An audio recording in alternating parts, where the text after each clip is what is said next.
Olá, moças e rapazes, sejam bem-vindos. Para quem está chegando agora, por algum acaso, eu sou o professor Rafael Mendes e essa é a nossa quarta videoaula de literatura.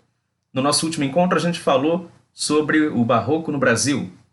Especificamente, tratamos do caso Gregório de Matos. Vamos dar prosseguimento a isso, porque ainda há muitas outras figuras interessantes no próprio Barroco brasileiro para a gente pesquisar, para a gente analisar, tá certo?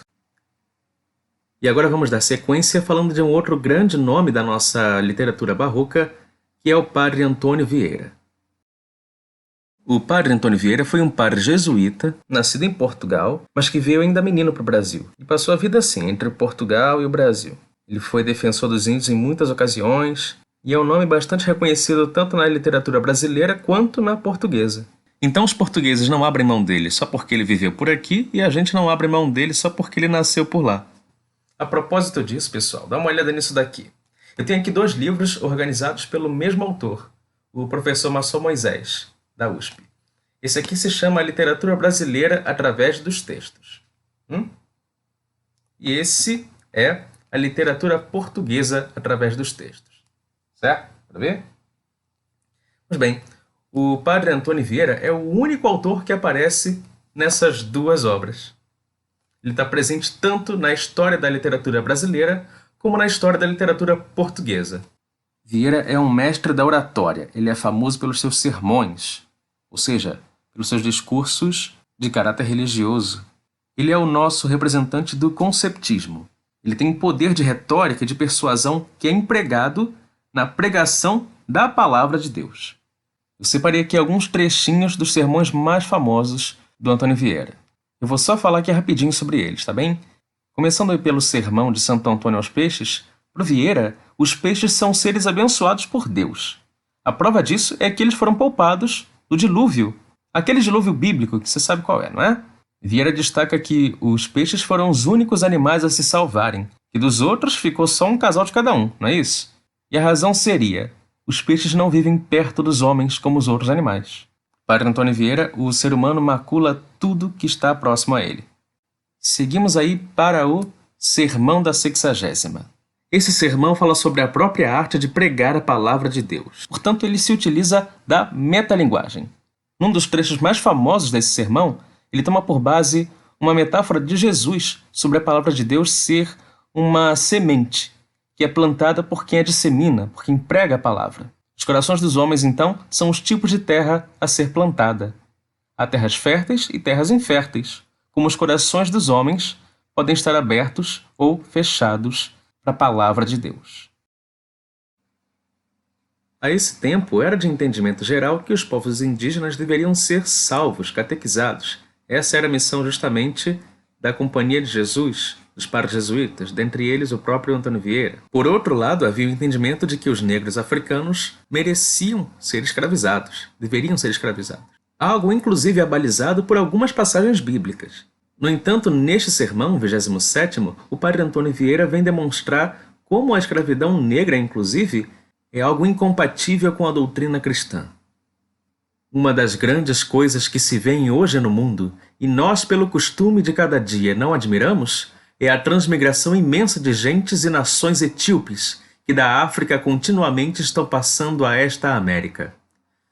Ó, trato desumano em que a mercancia são homens, mercancia é mercadoria. Os senhores poucos, os escravos muitos. Os senhores rompendo galas, os escravos despidos e nus. Os senhores banqueteando, os escravos perecendo à fome. Os senhores nadando em ouro e prata, os escravos carregados de ferros. Os senhores tratando-os como brutos, os escravos adorando-os e temendo-os como deuses. Ó Deus, estes homens não são filhos do mesmo Adão e da mesma Eva? Estas almas não foram resgatadas com o sangue do mesmo Cristo? Estes corpos não nascem e morrem como os nossos? Não respiram com o mesmo ar? Não os cobre o mesmo céu? Não os aquenta o mesmo sol? E o nosso quarto e último trecho é o Sermão do Bom Ladrão. Aí nem há muito o que dizer, ele é bem direto e é bem autoexplicativo. Basta que se diga o seguinte, que Vieira distingue dois tipos de ladrões: o miserável e o poderoso. O ladrão que furta para comer não vai nem leva ao inferno. Os que não só vão, mas levam, de que eu trato, são outros ladrões de maior calibre e de mais alta esfera, os quais debaixo do mesmo nome e do mesmo predicamento distingue muito bem São Basílio Magno. Não só são ladrões, diz o santo, os que cortam bolsas ou espreitam os que se vão banhar para lhe escolher a roupa. Os ladrões que mais própria e dignamente merecem este título são aqueles a quem os reis encomendam os exércitos e legiões, ou o governo das províncias, ou a administração das cidades, os quais já com mancha, já com forças, roubam cidades e reinos. Os outros furtam debaixo do seu risco. Estes, sem temor nem perigo. Os outros, se furtam, são enforcados. Estes furtam e enforcam. O padre Antônio Vieira, ele proferiu esse discurso numa igreja em Portugal, na presença do próprio rei, de toda a sua corte. Ou seja, diante dos poderosos. Do seu modo, o padre Antônio Vieira foi tão audacioso quanto Gregório de Matos, e por isso teve muitos problemas com a Inquisição. Importa ainda falar deste poeta, Manuel Botelho de Oliveira. Esse aí é o primeiro poeta brasileiro a publicar um livro impresso, no caso em Portugal, que aqui não havia imprensa ainda. Aliás, nem podia haver, porque era proibido. Então só rolava livro manuscrito aqui entre os poetas do Brasil. E aí você tem, então, a capa do primeiro livro de autoria de um brasileiro. E apesar de ser um poeta barroco, já sugere aí no título o próximo movimento que a gente vai estudar, o parnasianismo. Mas enfim, o Manuel Botelho ele vai seguir a mesma linha cultista do Gregório de Matos, sendo que muitos dos seus poemas vão ser dedicados à sua musa, a Narda, ver e amar. A Narda vejo e logo a meu peito atormenta o brando fogo. Enfim, quando me inflama, procedendo da luz a bela chama, vejo por glórias, sinto por desmaios, relâmpagos de luz, de incêndios raios. E tal é a força da figura do padre Antônio Vieira, que inclusive outras personalidades da sua época, como o próprio Botelho, prestaram homenagens a ele. A morte do padre Vieira. Fostes, Vieira, engenho tão subido, tão singular e tão avantajado, que nunca sereis mais de outro imitado, bem que sejais de todos aplaudido.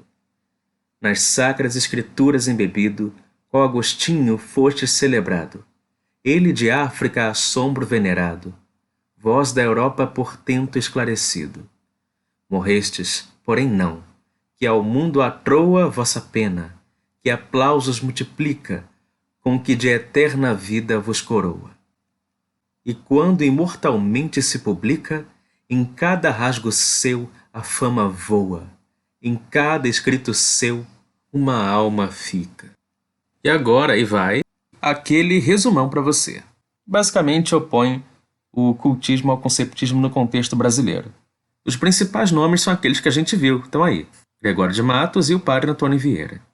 Eu cito ainda alguns outros nomes, todos eles baianos, e deles merece destaque o Manuel Botelho de Oliveira, e nós já vimos aí o porquê. Sobre o padre Antônio Vieira é importante acrescentar ainda alguma coisa acerca da estrutura dos seus sermões, que segue sempre esse padrão.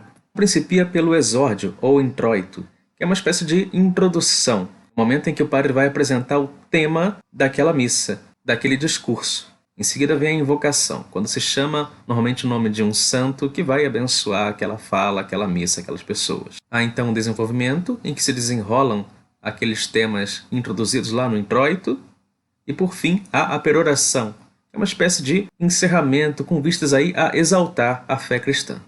Agora, embora a gente classifique Gregório de Matos como essencialmente um poeta cultista e o padre Antônio Vieira como essencialmente um prosador conceptista, não quer dizer que seja um contexto de rivalidade, pelo contrário. A gente vai perceber que, inclusive, Gregório de Matos chegou a homenagear o padre Antônio Vieira numa certa ocasião.